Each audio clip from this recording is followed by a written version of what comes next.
Assalamualaikum. Hai, apa khabar anak-anak tahun 1? Bertemu lagi kita dalam video seni bersama dengan Cikgu Syukri Hasan, guru pendidikan seni anda. Okey, video kali ini kita nak buat projek model rumah burung.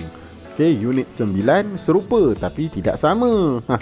Tunggu apa lagi? Jom kita berkarya. Antara alatan dan bahan yang kita perlukan gunting, gum glue stick ni, kemudian selotip yang biasa jernih tu, masking tape kalau perlu, double sided tape, sangat sesuai untuk menampal. Kemudian kertas hitam, kertas warna hitam ni, kertas warna, kad gelugo, kain fat, yang biru ni kain fat, dia macam berbulu sikit. Kemudian kertas tebal untuk kita buat dia punya lapik, serta ni yang paling penting, kotak tisu. Kalau tak ada kotak tisu, macam mana nak buat rumah burung? Okey anak-anak, jom kita tengok langkah pertama apa nak buat.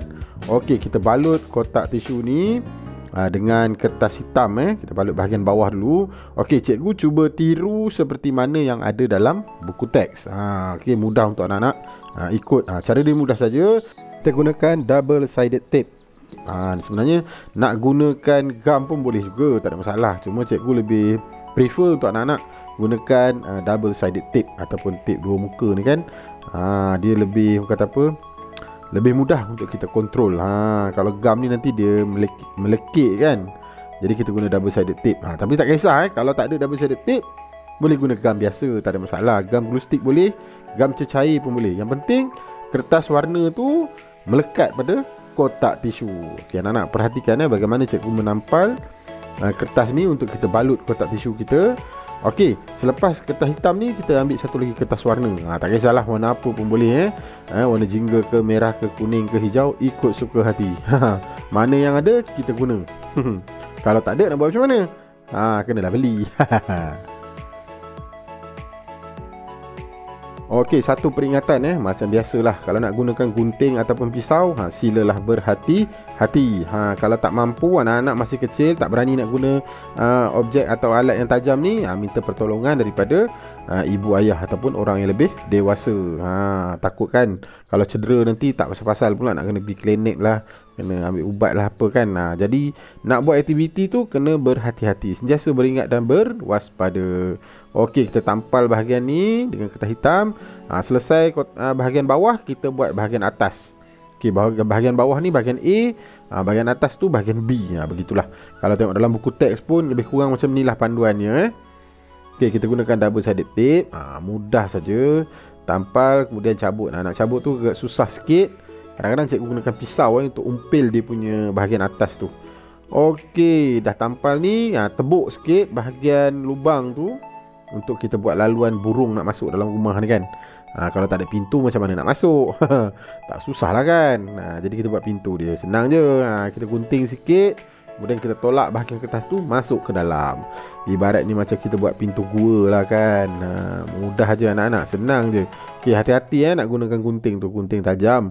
Lebih baik gunakan gunting yang mata ujungnya bulat. Jangan guna yang tajam tu, yang tirus tu, tu agak lebih bahaya. Yang ni dia kurang bahaya. Tapi kalau kita berhati-hati, insyaAllah kita selamat.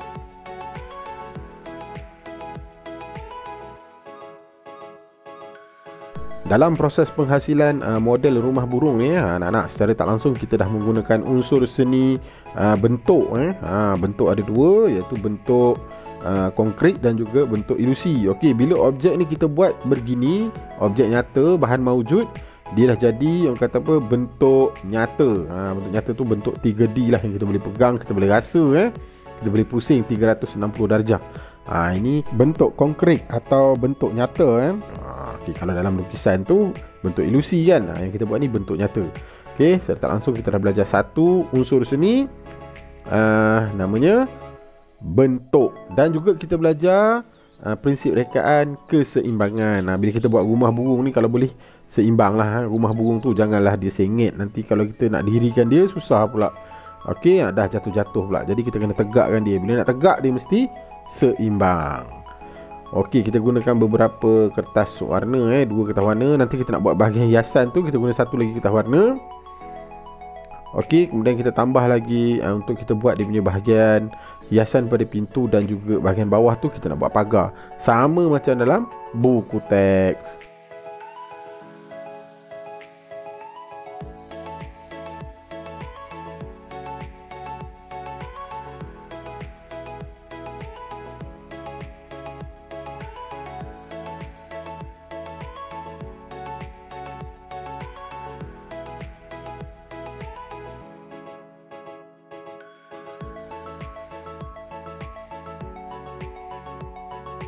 Siap bahagian B, kita nak buat dia punya hiasan bahagian bawah tu untuk kita letakkan pagar. Pagar ni kita pilih warna hijau sama macam dalam buku teks tu, mudah saja. Kita ambil kertas warna, kita guntingkan kalau nak ukur pakai pembaris pun boleh, kalau nak agak-agak pun boleh. Macam cikgu ada kuasa kan, kuasa agak-agak. Jadi agak-agak je lah potong. Right, nampak macam tu. Okey, kita gunting lagi untuk kita buat dia punya tiang dan juga palangnya. Okay, perhatikan anak-anak dah gunting, kita ukur sampai bagi sama, kemudian kita tampal je lah. Mudah sangat. Semasa proses nak menampal ni, cikgu galakkan anak-anak gunakan gam glue stick. Glue stick tu kan yang dia lebih mudah lah. Kalau je gam cecair nanti dia meleleh. Gunakan glue stick, jangan guna double sided tape pula. Nanti nak kena potong-potong leceh pula. Guna glue stick macam ni, senang je. Gosok sikit, tampal. Gosok sikit, tampal. Mudah sangat kan. Satu lagi perkongsian daripada cikgu secara sedar tak sedar, bila kita buat pagar tu anak-anak, kita dah menggunakan unsur seni garisan. Di situ adanya garisan menegak, garisan melintang, garisan selari. Secara tak langsung ada dua unsur seni sekarang, bentuk dan juga garisan. Dan satu lagi ialah warna, bila kita gunakan pelbagai kertas warna dan juga pelbagai hiasan lain.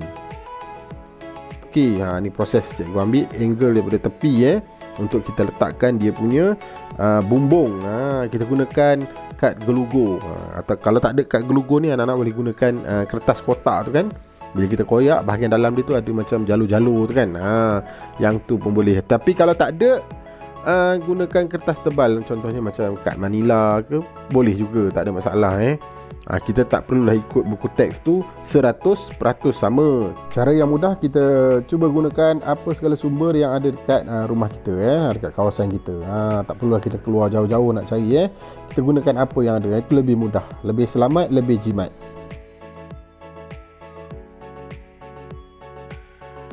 Yang ni kita nak buat tapak dia.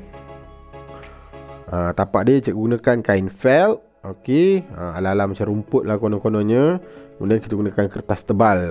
Okey, tujuannya untuk apa? Supaya senang kita nak angkat rumah burung tu untuk kita pindahkan ke mana-mana. Tu tujuannya. Okey, yang ni cikgu gunakan gam kuat. Kita tampal guna gam kuat kain dengan kertas. Bila dia bergabung, gunakan gam kuat. Alright, mudah saja. Okey, kita ambil double sided tape tu, kita potong dan tampal di bahagian bawah rumah burung. Kita potong, kemudian kita lekat sajalah. Mudah. Okey, akhir sekali kita buat sedikit lagi hiasan.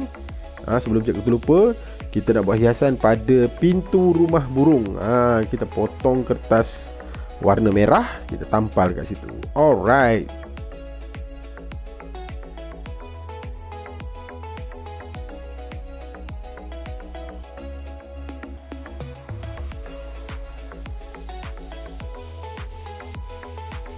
Okey, untuk hiasan di bahagian pintu ni sama juga seperti kita buat pagar tadi. Okey, kita gunakan kertas warna yang lain. Cikgu ambil warna merah, kita potong agak-agak juga.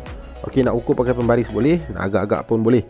Okey, dah potong, dah dapat dia punya rupa bentuk tu. Kita tampal sajalah. Okey, kita buat hiasan pada pintu. Kemudian kita tambah sedikit bunga untuk kita buat hiasan.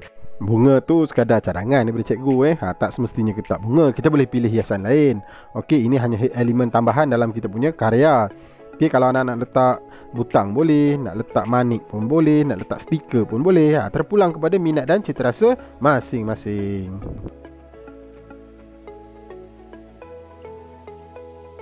Okey, alhamdulillah dah siap kita punya karya model rumah burung. Okey, para anak-anak semua, terima kasih kerana menonton video ni sehingga habis.